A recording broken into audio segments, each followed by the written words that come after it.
I'm 42. Married for 11 years. 2 kids, a dog, a mortgage that feels heavier every year.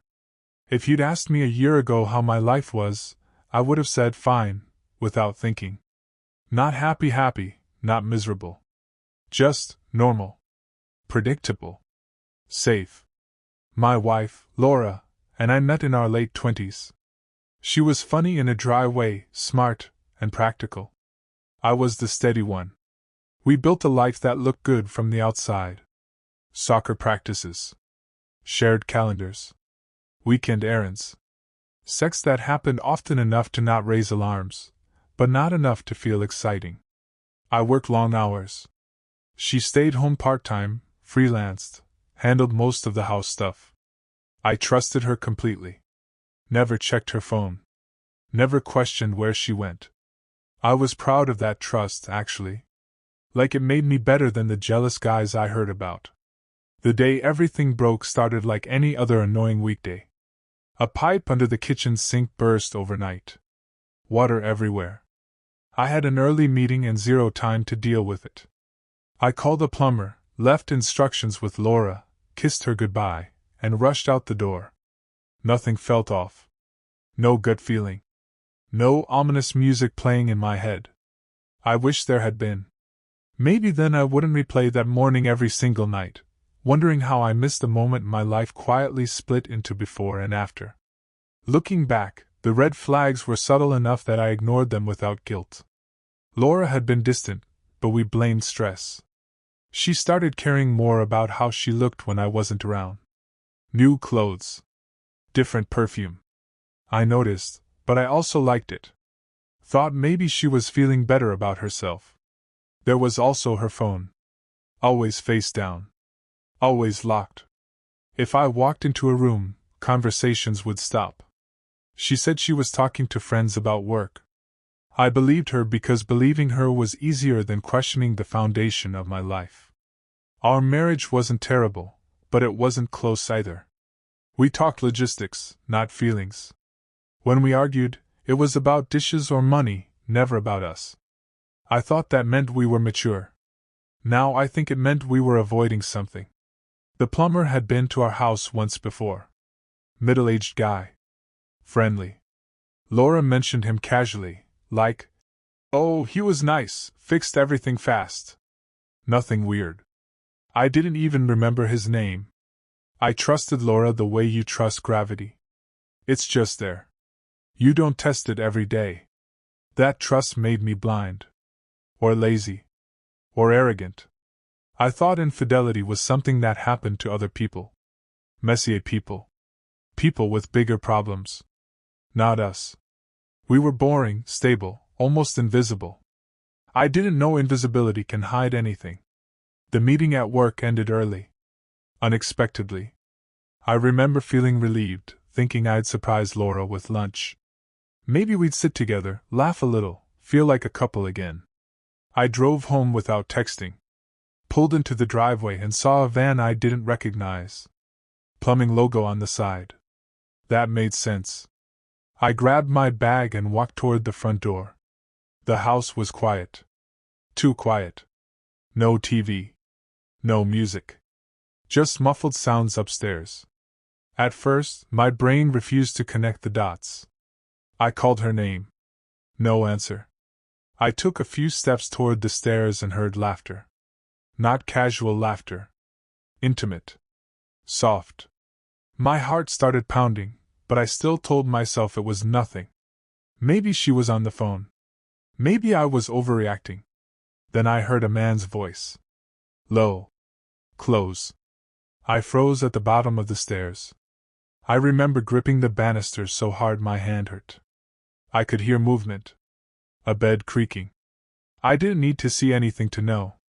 My body figured it out before my mind did. I walked up the stairs anyway. Slowly. Like I was underwater. The bedroom door was half open. That image is burned into me in a way I can't describe without sounding dramatic. Her face when she saw me. The plumber scrambling. The sheets.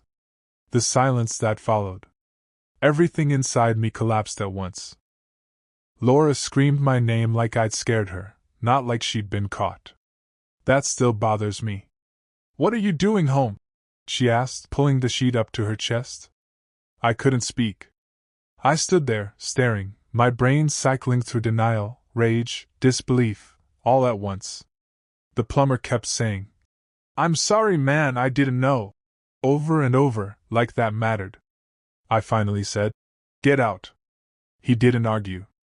He grabbed his clothes, avoided my eyes, and left. I watched him walk down the stairs like a ghost, leaving my life with him. Laura started crying immediately. Not quiet crying. Loud, shaking sobs. She kept saying, "It just happened. It didn't mean anything." I laughed. I actually laughed. That surprised both of us. "Under our roof?" I asked. "In our bed?" She tried to touch my arm. I pulled away like she'd burned me. "I was lonely," she said. "You're never here." That sentence replayed in my head for weeks. It sounded rehearsed. Like something she'd practiced in case this moment ever came. I asked how long. She said a few weeks. Then admitted it had happened before. Then admitted she didn't know why she kept doing it. Each confession landed like another crack in something already shattered. I sat on the edge of the bed and felt completely empty. Like someone had scooped me out. I didn't yell. That surprises people when I tell them. I didn't punch walls or throw things. I just shut down. My hands were shaking. My chest hurt. I remember thinking I might be having a heart attack and being annoyed that even my body couldn't handle this quietly. Laura kept talking. Apologizing. Explaining. Crying. I barely heard her. My mind was looping on one thought: this is my life now. I felt stupid. That was the strongest emotion at first. Stupid for trusting her. Stupid for missing the signs. Stupid for thinking we were immune to this. Then came anger. Hot and sharp. I imagined all the moments she smiled at me, kissed me goodbye, while knowing what she was doing. That hurt more than the sex itself. I left the house without saying much. Drove around aimlessly for hours. Parked somewhere and just stared at the steering wheel. I didn't call anyone. I was embarrassed. Like this said something about me? Like I'd failed some invisible test of manhood. That night I slept in my car. I couldn't stand the thought of that bed. Of that house. I remember thinking, I will never be the same person again. And realizing that meant something had already died. The next day, we talked. If you can call it that. She had prepared a speech. I could tell. She wanted to explain herself, to control the narrative. She said it wasn't about love. That she still loved me. That it was a mistake. I asked her if she would have told me if I hadn't come home early. She didn't answer. That silence was louder than any confession. She said she felt invisible in our marriage. That I was emotionally absent. Some of it was true. I owned that. But hearing it used as justification made my stomach turn. I asked if she used protection. That question felt humiliating, but necessary. She hesitated before answering yes. That hesitation almost broke me. She begged me not to tell anyone. Not yet. She worried about the kids. About her parents. About what people would think. I realized then that she was afraid of consequences, not of losing me. I told her I needed space. She cried harder. Said she'd do anything. I didn't know what I wanted. I only knew that staying felt impossible and leaving felt terrifying. So I did nothing. Which, in hindsight, was its own decision. The weeks after felt unreal. Like I was living someone else's life. I couldn't eat. Couldn't sleep. Every time I closed my eyes, I saw that bedroom door. That look on her face. I hated her. Then missed her. Then hated myself for missing her. I questioned everything. Our wedding. Our kids' birthdays. Every "I love you." I wondered which moments were real and which were lies. I also questioned myself. Was I boring? Unlovable? Replaceable? Those thoughts crept in quietly and stayed. Laura tried to be perfect. Too perfect. Meals cooked. Apologies daily. Sex offered like a peace treaty. That made me feel worse, not better. I felt trapped between wanting my family intact and wanting to burn everything down. The kids sensed something was wrong. They always do. That guilt crushed me. I was angry at her for putting us here, and angry at myself for not knowing how to fix it. I started having panic attacks. At work. In the shower. Random moments where my heart would race and I'd feel like I was falling. I didn't tell anyone the real reason. I said it was stress. That lie became another weight. We tried counseling. I didn't believe in it, but I went. Sat on a couch next to the woman who broke me and tried to speak calmly. She cried. A lot. The therapist talked about rebuilding trust. About communication. About forgiveness as a process. I nodded along while thinking, you can't rebuild something that's been contaminated. Laura promised transparency. Gave me passwords. Shared her location. It felt like surveillance, not trust. I hated checking, but I hated not checking more. Some days felt almost normal. We laughed once. That scared me. Like I was betraying myself. Other days I couldn't look at her. The sound of her voice made my skin crawl. She wanted reassurance. That I wasn't leaving.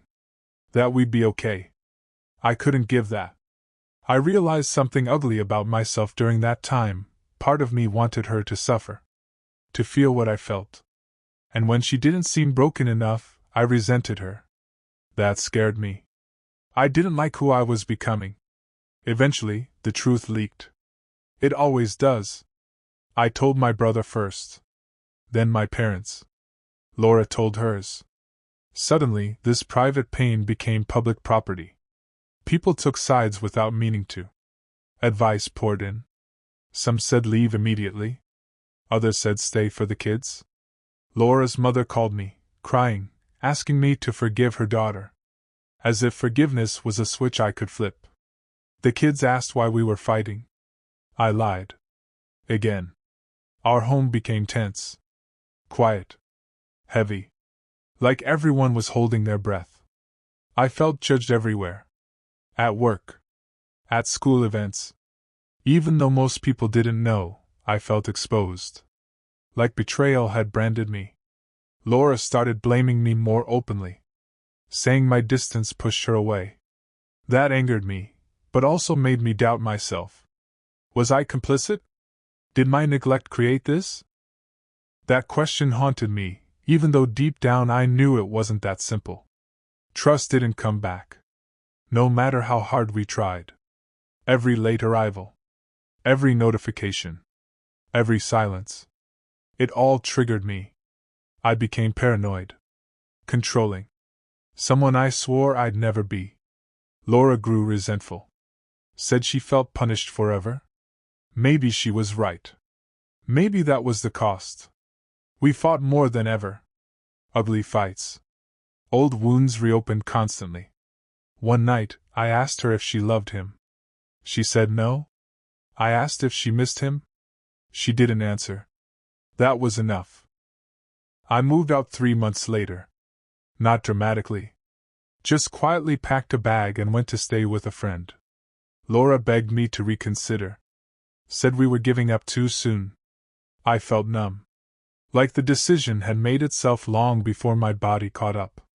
The kids cried. That nearly broke me. But staying felt like slowly poisoning myself. I filed for separation. Not divorce. I wasn't ready for that word yet. Living alone at 42 was strange. Quiet. Lonely. Peaceful. I missed my kids constantly. The empty apartment echoed. I also slept better than I had in months. The panic attacks slowed. The constant vigilance faded. I started therapy on my own.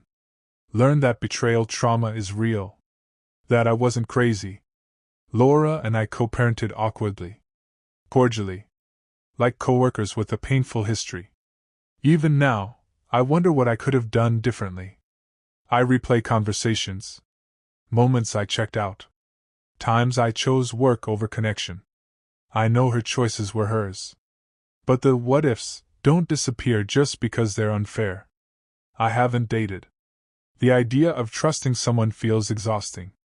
Sometimes I miss her. Not who she is now, but who I thought she was. That version never existed. We're still legally married. Emotionally divorced. She wants reconciliation. I don't know if I'm capable. The kids are adjusting. They're resilient, but I see the cracks. Some days I feel strong. Other days I feel like I'm still standing in that hallway, hearing laughter that wasn't meant for me.